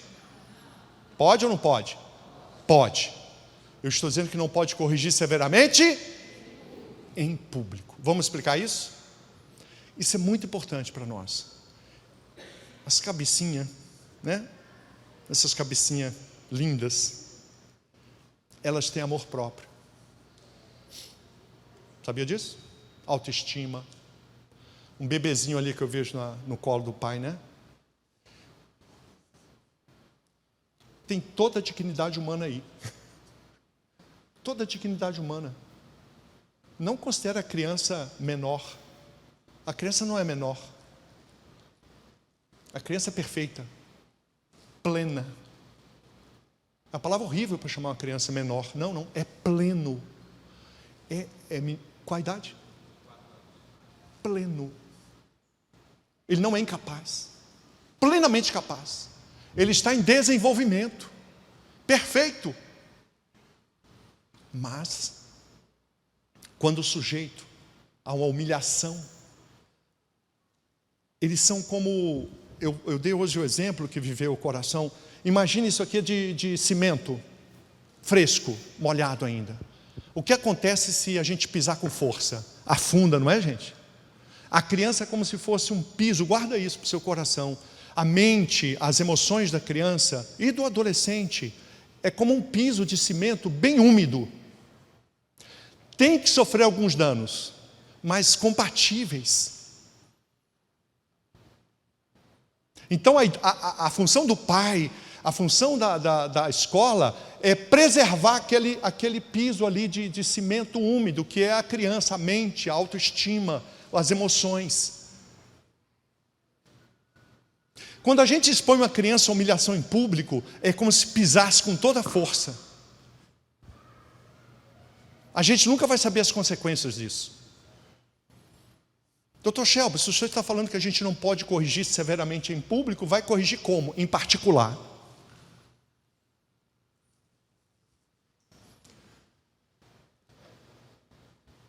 Você tem que corrigir, e muitas vezes na hora. O que é que você faz? Orientação prática. Você tira a criança do ambiente público. Você leva para um lugar particular. Você corrige severamente em particular. Coisas que você diz em particular para a criança, ela vai entender, até sendo bem duro. Porque é com amor, mas tem que ser duro. E a criança vai receber para ela, mesmo tendo-se igual vigoroso, rigoroso. Se você disser isso em público, número 1, afeta a autoestima da criança profundamente. Número 2, as pessoas à volta poderão humilhar o seu filho depois. Primos, vizinhos, pessoas da igreja. Porque quando você corrige, aqueles crianças, adolescentes que estão à volta, vão pegar, vão guardar coisas e depois vão jogar na cara do seu filho. Quem deu a arma para o bullying foi o próprio pai, a própria mãe. Compreenderam isso ou não? Pode parecer pequeno, gente, mas talvez seja a mais frequente violação das crianças. São as correções severas em públicos, na família e na escola. O professor devia ter corrigido, em particular. Mas eu estou dando aula, Dr. Shelby, como é que eu vou separar? É possível sim. Pode chamar para fora, por favor, Guilherme, vem aqui. Leva para fora, dá a correção. Pode chegar perto do Guilherme na sala, fala, Guilherme, e fala bem próximo a ele, se for possível. É mais complicado. O fundamental é, não torne a disciplina um ato de humilhação. Amém, igreja? Eu digo para vocês porque, durante muitos anos, esse livro branquinho, gente, é o mais importante livro que eu trago para vocês. Não é nem o de ontem, viu, pastor? É importantíssimo o Querem Calar a Igreja Cristã. Mas esse é o livro da prevenção do abuso, o livro branquinho, para pais, para professores. Esse livro, não deixe de estudá-lo. Aqui está condensado 30 anos lidando com adolescentes violentos, com adolescentes cruéis e com adolescentes e crianças vítimas de violência. Aqui é a prevenção do abuso e como lidar com a vítima depois do abuso. Então esse livro tem orientações muito práticas. E uma das coisas que eu aprendi lidando com adolescentes muito violentos, eu vou dar o exemplo do Marcelo. O Marcelo tinha 6 homicídios, 19 anos, os 6 homicídios praticados antes dos 18 anos. Ele era muito cruel na rua. E eu, como promotor de justiça, eu fazia questão de encontrar sozinho com ele. Porque eu também era uma espécie de adolescente, eu tinha 25 anos, e eu me compadecia deles. Eu acusava, condenava, mas eu não largava, eu ia lá na internação. E era para mim também, eu acho que eu me sentia uma terapia para mim encontrar com eles, fechava a porta, policial, pode deixar, doutor? Não, eu fico sozinho com ele. Nunca fui agredido, mas tivemos embates. E eu me lembro, conversando com o Marcelo, que já tinha levado o tiro da polícia, acabou morrendo um ano depois, com 23 tiros. E eu lembro conversando com o Marcelo, e a certa altura a gente teve uma discussão ríspida. Engraçado isso, né? Eu pensando, né? Eu discutia, mas eu estava ali, cerebral.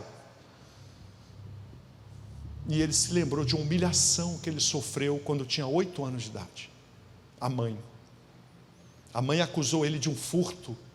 Ele não chorou, mas os olhos ficaram com lágrimas, porque ele foi acusado injustamente de um furto. Ele não tinha roubado. Ele devia ter roubado muitas outras coisas, aquele roubo não. E a mãe foi o algoz dele. E aquela acusação em público, injusta, estava presente naquele momento ali. Entendem isso? Uma acusação injusta, uma condenação injusta. Papais, mamães, professores, reflitam bem. Ouçam seus filhos. Deem voz a ele. Não sejam tolos. O que é, o que não é, não é. E se você não sabe, espere, depois se revela. Mas não faça acusações injustas aos seus filhos. E eu termino agora. Eu quero que vocês me façam perguntas. Lembram disso? Não falei no início, né? Está terminando? Ainda tem. Eu queria perguntas, se alguém... Muito importante ouvir vocês aqui. Eu queria trazer um exemplo final de um grande atleta. Um grande atleta. Vocês conhecem ele? famoso, o maior ganhador de medalhas olímpicas em todos os tempos. Quem lembra quem é? O maior ganhador de medalhas olímpicas, Phelps, Michael Phelps. Ele nos traz aqui uma experiência. Essa experiência final eu queria refletir com vocês. Foi na Olimpíada de Pequim. Não foi Pequim? 2008? Pequim? Foi? Pesquisa para mim. É isso mesmo, né? Ele não foi o ápice ainda não. Em 2008 ele tinha ganho 5 medalhas, 6. Eu acho que 2 de ouro só, mas ele foi um fenômeno. Depois se tornaria muito maior. Nessa Olimpíada, ele dá uma entrevista que ficou conhecida por todos. Diante das câmeras do mundo inteiro e sendo reconhecido como um atleta fenômeno, Michael Phelps, ao dar a sua primeira entrevista, ele se lembra da professora dele. Que lindo, né? Vocês estão até com medo de ouvir o resto, né? Michael Phelps, lembrando da professora, sim, lembrou da professora do ensino fundamental, quando ele tinha em torno de 8, 9 anos. E ele falou o nome dela, ele sabia o nome da professora. Foi marcante para a vida dele, não foi? Ele diz assim: professora fulana, eu não sei onde você está, mas você agora sabe exatamente onde eu estou. E eu queria te mandar uma mensagem, dizer que você estava errada quando disse que eu não ia dar em nada. Fecha aspas. Agora eu não estou falando de algo assim, xingamento. Não.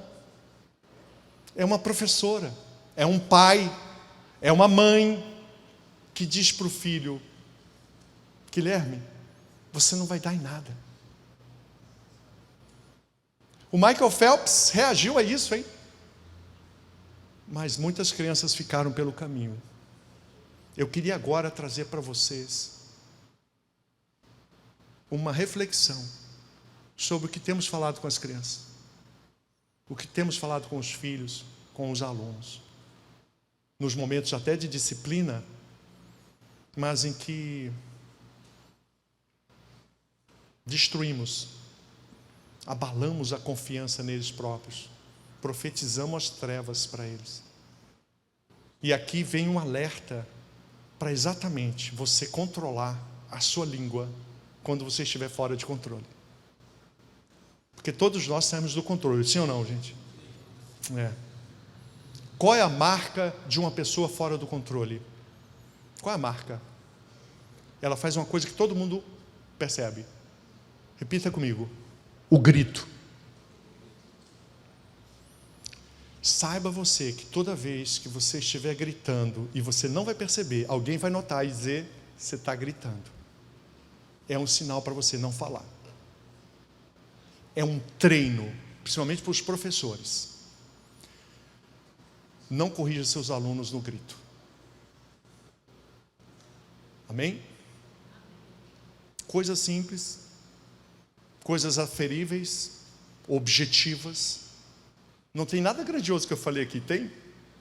Não, coisas cotidianas. Tem? Tem um telefone. Aqui, gente, me mandem perguntas aí, por favor. Alguma dúvida? Hoje foi diferente, né? Foi mais prático, né? Todas as orientações estão no material. Eu proponho que você realmente se dedique a esse treinamento. Treinar você, treinar os seus colegas, pais e mães. Livrinho branco, só o livrinho branco para você, porque isso é um processo que tem que partir do seu interesse. É um treinamento. Eu disse para o pastor aqui que nenhum desses materiais que eu trago são livros de edificação. Nenhum deles vai edificar a sua vida. É uma boa notícia, não é? Nenhum desses livros é para você ler domingo, porque vai acabar com a sua vida. Tem que ler na segunda-feira. É livro de instrução, é livro de guerra, é livro de proteção dos mais fracos, é livro para colocar em prática as declarações do domingo à noite na segunda-feira. É livro de Josué e Débora, pais, mães, professores. É livro que diz como corrigir o filho com eficácia e justiça. É livro que como proteger o filho do abuso. Instruções práticas, atenção, cuidado. Esse meu livro branco, eu digo para vocês, é o maior fracasso de vendas no nosso meio, sabia? Eu acho engraçado. Por quê? Eu quase que eu ouço as pessoas falando para mim: é um livro para prevenir criança do abuso? É um livro para evitar o abuso? Não estou vendo espiritualidade. Mas se eu colocasse aqui ai, que vontade de colocar um carimbo assim: curando as vítimas do abuso sexual. É um livro para curar quem já foi abusado. Eita! É para curar quem já foi abusado de Deus? Não, não é para curar quem foi abusado. É para evitar o abuso. Evitar o abuso, eu não consigo ver assim. Percebe a nossa confusão? Tem um livro inteiro na Bíblia que fala sobre prevenção, Provérbios. E pela Bíblia inteira existem ensinamentos que é melhor evitar o dano, né? Do que remediá-lo. Só que por algum motivo a gente não vê espiritualidade em proteger. A gente vê espiritualidade em curar as feridas de quem foi ferido. Isso não é bíblico, não. É claro que curar as vítimas é de Deus. O que eu estou dizendo é que também é espiritual proteger as crianças. Essa é uma restauração teológica. Porque nós só não temos interesse nisso. Eu não estou falando de vocês, não. É geral, gente. Não se trata de ninguém aqui, de nós. Por algum motivo, a gente só vê Deus no extraordinário. É como se para nós Jesus nunca entrou em barcos. Não é verdade? Eu acho que Jesus só entrou em barcos. Não, ele sempre andou pelas águas. Foi assim? Para nós é. Hoje, na nossa espiritualidade, a presença de Deus é andar sobre as águas. Quando na verdade a Bíblia ensina que Jesus entrou em barcos. Ele praticou o ordinário. E é esse o processo que temos que resgatar. A espiritualidade do cotidiano. Do cotidiano. Do fazer as coisas normais. Do agir de forma cuidadosa. Trocar a fralda do bebê espiritual.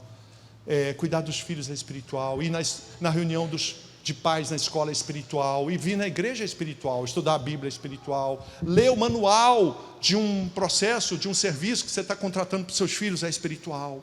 Ter o cuidado ao agir na vida cotidiana é espiritual. Estar atento para as coisas, dar razão é espiritual.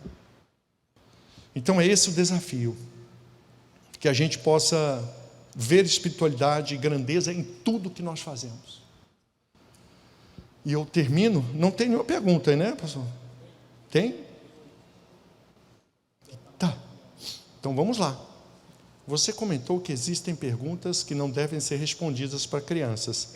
Porém, visando que estamos na era da tecnologia, caso a resposta não venha dos pais, a criança poderá acabar procurando isso na internet. Exatamente. Alô, Google. Não é isso? Qual é a outra? Siri. Não estou dizendo para você não responder. Eu estou dizendo para você assuntar, averiguar o que de fato a criança está querendo perguntar, entendem? Porque às vezes ela não está perguntando o que perguntou. É esse o objetivo. E você tem que dar resposta sim à criança. Tá bom? Tá claro isso, pessoal? Então, talvez eu não tenha deixado claro que a questão aqui é você saber realmente o que a criança está perguntando. Porque quando ela perguntou sobre o azeite, a mãe não entendeu que era sobre o azeite, entende? Bastou a mãe se virar e perceber, ela está perguntando o que é extra virgem. Então ela não deu resposta que a princípio daria totalmente equivocada. Questões da sexualidade. Tem que saber primeiro até onde seu filho ou aluno até onde vai o conhecimento dele. E é muito importante esse conhecimento para poder responder na profundidade que o seu filho ou aluno precisa ser respondido. Tem que responder. Devemos agir em escolas particulares igual à pública? Sim. Veja, a criança não tem liberdade sexual.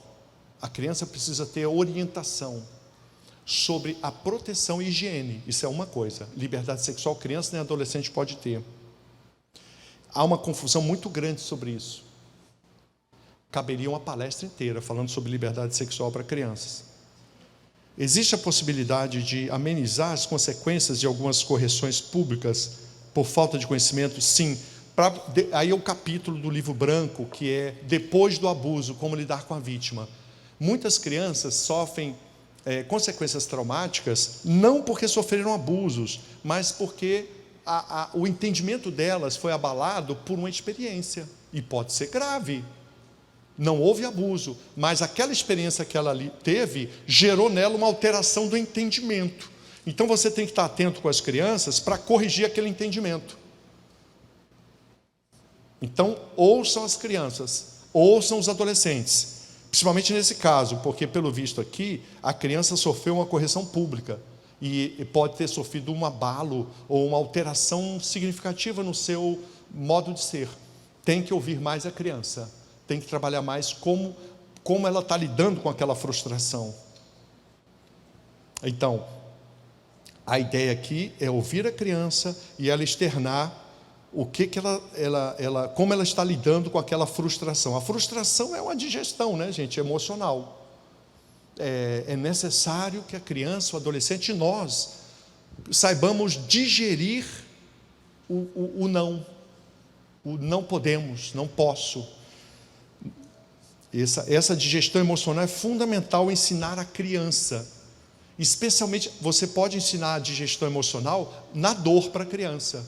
A criança está chorando e você faz perguntas. Atenção, a técnica bíblica para falar com embriagados. Tem uma técnica, está no livro de Jó. Perguntas. Capítulo 39, né, de Jó. Quando Deus começa a perguntar: Jó, onde você estava quando eu lancei os fundamentos do mundo? Você vai ver uma série de perguntas que Deus faz a Jó, porque Jó estava embriagado de dor, de revolta. Então você pode fazer perguntas para a criança. Você está chorando? Você acha que é certo você não tomar banho? Porque a criança está chorando porque ia ter que tomar banho. Aí a criança começa a pensar: e você acha que não tomar banho vai fazer bem para você? Então, mesmo na dor, a criança pode ir amadurecendo. Vocês já notaram que a gente estuda matemática, química, biologia, mas não tem uma aula sobre emoções? Algo crucial na vida do ser humano. Nós não recebemos orientação sobre as emoções. Eu proponho que vocês treinem os seus filhos sobre as emoções. É o que eu proponho no material, gente. Vocês treinarem, tem lá o passo a passo. Treinar o entendimento, porque as emoções vêm, e você treina o entendimento. O entendimento é como se fosse aquele que... As emoções são os animais, né? E o entendimento é que vai gerir as emoções. Quando você tem o entendimento, as emoções ficam controladas, mas continuam existindo. Então esse é um processo de treino das emoções. É preciso entendimento e treinamento. A quem devemos recorrer quando ficamos sabendo de abusos e atitudes de quem deveria preservar a inocência da criança, seja na escola ou família? Conselho tutelar. Atenção, o conselho tutelar é um órgão com muitas dificuldades no Brasil inteiro. Eu não sei como é aqui em Bauru. Acredito que tenha mais de um. 2? Eu acredito que são 2 conselhos tutelares aqui. Não. Quantos habitantes? São 2? O conselho tutelar. Mas atenção, muitas situações a gente pode conversar com familiares das pessoas envolvidas e averiguar se aquilo se constata ou não. Mas o órgão de encaminhamento é conselho tutelar. Esse é o órgão da lei. Aqui tem dizendo: olha, minha filha tem 17 anos, ela cursa ensino médio em escola privada. Me contou que na escola dela a direção decidiu que nos banheiros dos meninos terá absorvente. Eles alegam que é para facilitar o uso, porém soa tom de ideologia, claro. Aprenda uma coisa: as piores escolas são as melhores escolas. Brasil, tá? Quais são as piores escolas sobre perversão sexual? As melhores escolas da cidade. Falo isso assim, pode ter exceção? Então vai ser exceção. Todas as cidades que eu vou no Brasil, todas, as escolas mais caras são onde a perversão sexual está mais instalada. Não me pergunte por quê. E aqui está se confirmando. Imagina, absorvente no banheiro masculino. A minha filha é bolsista, tenho medo dela ser perseguida. Claro que vai ser perseguida. E morta. Desculpa, brincadeira.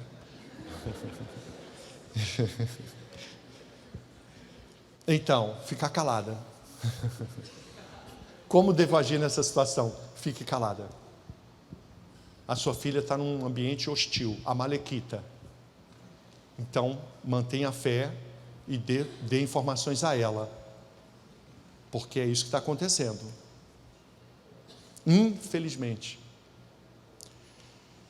Então, a estratégia aqui, pelo sinal aqui, é péssimo. E revela, temos que investigar um pouco melhor, mas exatamente imagina, o banheiro, que é o lugar de maior intimidade e fragilidade para a menina, querem meninos no banheiro com a menina. Eu não entendo as mulheres se calarem. Eu não entendo as mulheres, porque eles estão querendo botar um homem no banheiro das meninas.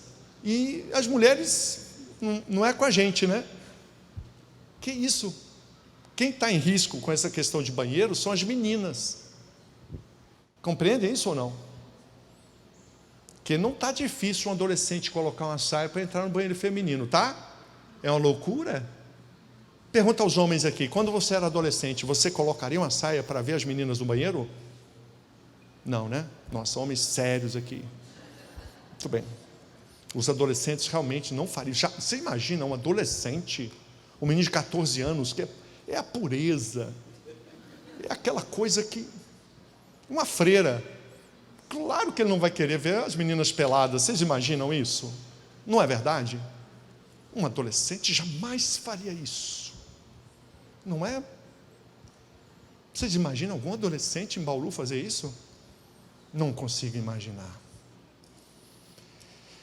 Gostaria de perguntar, para que a escola não influencia na sexualidade das crianças? Como lidar com isso?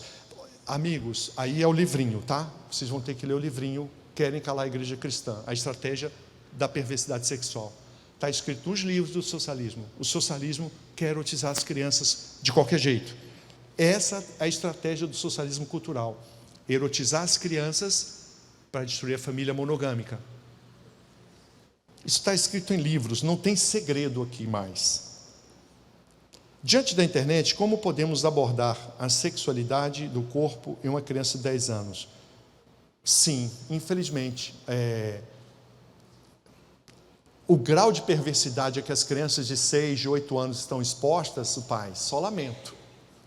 Se você der um celular para o seu filho, e aliás nem precisa, muitos pais não dão o celular para o filho e sonham que o filho não está exposto à pornografia.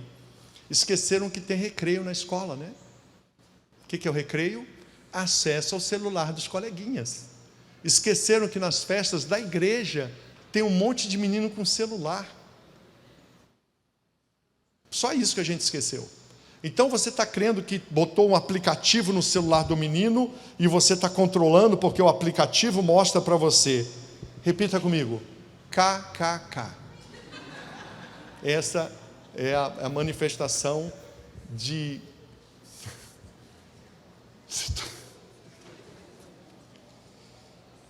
Preciso continuar? Não, tá bom, né? Eu fundamentei bem o caso? O KKK ficou bem, né? Porque a criança, o adolescente vai ter acesso a 1000 outras fontes incontroladas, que você não vai saber, inclusive, que existem. Então é melhor você dar o celular, pode colocar o aplicativo? Pode, mas fique sabendo, é um barco furado, vai afundar. O que você faz? Você fica junto, porque não tem essa segurança de programas que vão revelar o que o menino está assistindo. Isso para não falar dos MacGyver da vida, que conseguem reprogramar foguetes que vão para a Lua dentro da sua casa, com 9 anos de idade. Não esqueça, existe o fator MacGyver. Quem lembra do MacGyver? Então, tem algum livro que você possa indicar para poder nos ajudar em como abordar assuntos sobre sexualidade com criança? Família Educa Escola Ensina. Está lá. Os limites legais, sugestões de ação, só que lá você vai saber principalmente o que a lei proíbe abordar, para você já ter um limite. Não pode falar sobre isso até 14 anos. O limite etário é 14 anos. A partir de 14 anos, a lei permite abordagem mais intensa. Portanto, a lei é 14 anos, professores. Esses critérios são da lei. Olha, gente, muito obrigado, uma honra estar com vocês. Tudo isso aqui só faz sentido se você der prosseguimento. Então, nós não podemos nos limitar com eventos, né? Palestras são muito úteis, congressos, seminários, mas se você não der prosseguimento na sua casa, aprofundando o estudo, eu trago materiais, mas até no Cristãos pela Infância tem muita coisa lá. O que é importante é você entender que nós não estamos preparados. E nós temos um adversário que vem com um golpe baixo. Como alguém disse aqui, caramba, nas escolas estão falando sobre sexualidade distorcida. Sim, e fazem isso com o objetivo claro de distorcer o entendimento de crianças e adolescentes sobre a sexualidade natural. Termino aqui falando sobre o Dia das Mães. Vou dar a palavra a você. Dia das Mães e Dia dos Pais.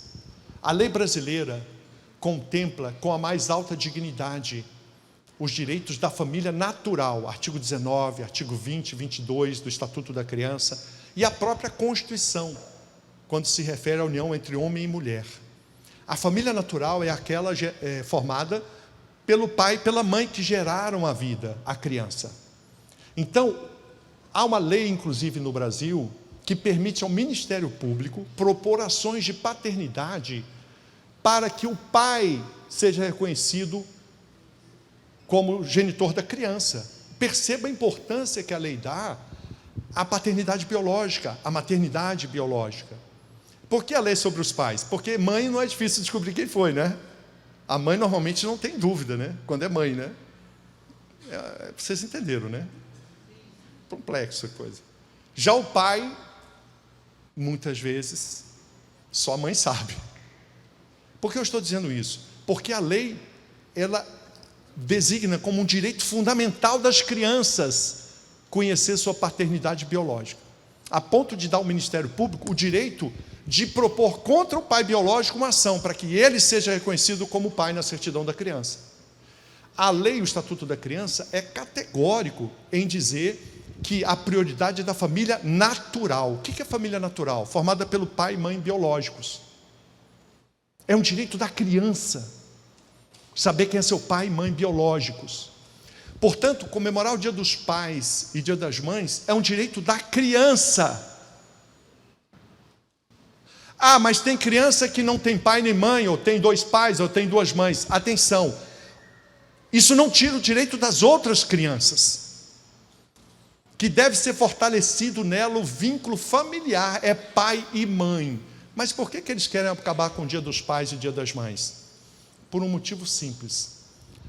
O ativismo socialista identitário, ele quer abolir o termo pai e mãe da memória das crianças. A Ordem dos Advogados tem um projeto de lei, eu dou a relação, o Família Educa não está aqui, mas lá tem. Alguém tem um Família Educa aqui? Está aí com você? Levanta para o pessoal ver. O Família Educa Escola Ensina, olha esse livro aí, ó. Família Educa Escola Ensina. Esse livro aí tem todo o passo a passo sobre educação sexual de filhos e alunos. E ali está demonstrando claramente a importância do reconhecimento da família natural. E a Ordem dos Advogados propõe abolir o termo pai e mãe da certidão de nascimento. Vocês sabiam disso? Por quê? É o ativismo sexual. Porque eles têm ódio da família natural. E eles querem privar as crianças desse conhecimento. Nós temos Constituição e temos leis. Por isso, devemos recorrer às leis. São essas as armas para Josué e Débora. Pode falar, amiga. Tá. Hoje existem alguns casos de adoção por casais homossexuais. Não existe lei que proíba isso? Quais são as consequências disso no desenvolvimento da criança? E eu digo isso por conta que tem um casal famoso na internet, que tem um filho de 6 anos, que foi adotado no processo de adoção mesmo, e foi liberado. Infelizmente, nós temos órgãos administrativos no Brasil que viraram cortes interplanetárias. Decidem o que querem. Órgãos administrativos. E infelizmente lá está já consagrado. Não há uma lei específica, mas já está consagrado pelos tribunais. Se qualquer casal homossexual propor a ação, vai ganhar. Agora, é uma causa que ainda merece algumas reflexões, porque o direito da adoção é um direito da criança, não é do quem adota. A primazia é o interesse da criança. Aí você pode dizer assim, mas um casal homossexual vai dar condições para os filhos? Depende. Primeira questão, a criança, ela tem um direito à sua identidade biológica de sexo. Esse é o direito básico. E aliás, não só os casais homossexuais, como há muitos casais, inclusive cristãos, que já estão reconhecendo às crianças o direito de decidir o que querem ser. Olha onde estamos chegando. Essa confusão sobre a identidade biológica das crianças e de gênero já está muito além dos casais homossexuais, tá? Só para te dar essa noção geral. Inclusive alerto, muitos ativistas sexuais não são gays, são heterossexuais, mas são radicais defensores da causa ativista gay. Não estou falando dos gays. Os gays merecem respeito, hein? Os gays, as lésbicas, os travestis, gente, total respeito. São seres humanos que podem ser bons ou maus, hein? Mas não merecem qualquer diminuição das suas prerrogativas pela sua opção. Primeiro. Segundo, há interesse da criança na adoção por um casal homossexual? Vocês notaram que eu não estou falando homoafetivo? Porque é homossexual. O termo é esse, mas até na linguagem eles estão ganhando a gente. Porque o homoafetivo tem um objetivo de descaracterizar o caráter sexual e engrandecer o afeto. Agora eu pergunto para vocês, que nome vocês dão para dois amigos que se gostam? Isso é homoafetivo. Não tem sexo, tem afeto. O que caracteriza a união homossexual não é o afeto. Tem afeto, eu acredito que tem afeto, mas a característica maior é a sexual. Então, voltando, a criança, quando é privada abertamente do referencial paterno ou materno, isso é algo a ser refletido. Porque quando é adotado por um casal homossexual, ela vai ter essa prerrogativa abertamente diminuída. Ou seja, se for masculino, não vai ter mãe. Espera aí, a criança não vai ter mãe? Mas espera aí, tem muitas crianças que não têm mãe, mas não por vontade. Não por intenção, foi o falecimento, foi a suspensão ou destituição do pátrio-poder, do poder familiar, digo. Então nós temos que ver essa restrição na formação da criança, porque o caráter, a formação da criança, e aí nesse ponto os psicanalistas são grandes aliados, porque para Freud a figura paterna e materna é essencial. Na psicologia, alguém faz psicologia aqui, estuda? A psicanálise é uma aliada nossa, nessa questão da importância do pai e da mãe, em grande medida, não todos, mas assim, com certeza, se vocês forem às faculdades, a maioria dos psicanalistas, eles vão ser ter restrições, vamos dizer assim, à adoção por casais homossexuais. Então, é caso a caso, percebe? Mas a princípio, há essa violação aos direitos da criança, no que diz respeito à sua formação da sua identidade, porque a criança forma a identidade com base no pai e na mãe. Essa observação é que vai ser fundamental para a criança desenvolver sua identidade, e quando você altera isso, você tem aí uma restrição na formação da criança. Mas vocês perceberam que diante de crianças, que é o argumento que vem, que estão passando fome, com risco à integridade física, percebe o que eu estou dizendo? Quando você compara os outros riscos, Nós somos uma sociedade que, por exemplo, adotamos muito pouco, e especialmente a igreja, muito pouco interessada na adoção. Talvez seja aí um fator para nós ocuparmos mais esse espaço, não levando as pessoas a adotar como reação ao que fazem, ao contrário, gerar nas famílias a ideia de que há sim também a possibilidade de adoção como ato de amor que faz sentido para a pessoa. E aí você tem que verificar se você tem esse chamado. Não pode ser uma adoção pelo amor à criança, você tem que ver se aquilo tem lugar, porque se você traz alguém que não tem lugar para sua casa, não foi um ato de amor, você vai ter problemas. Então, há muitas questões a serem avaliadas sobre a sua pergunta. Eu trouxe aqui mais reflexões do que respondi, né? Repito, gente, nós temos que ter uma ação intencional, nós precisamos entender que estamos sendo atacados.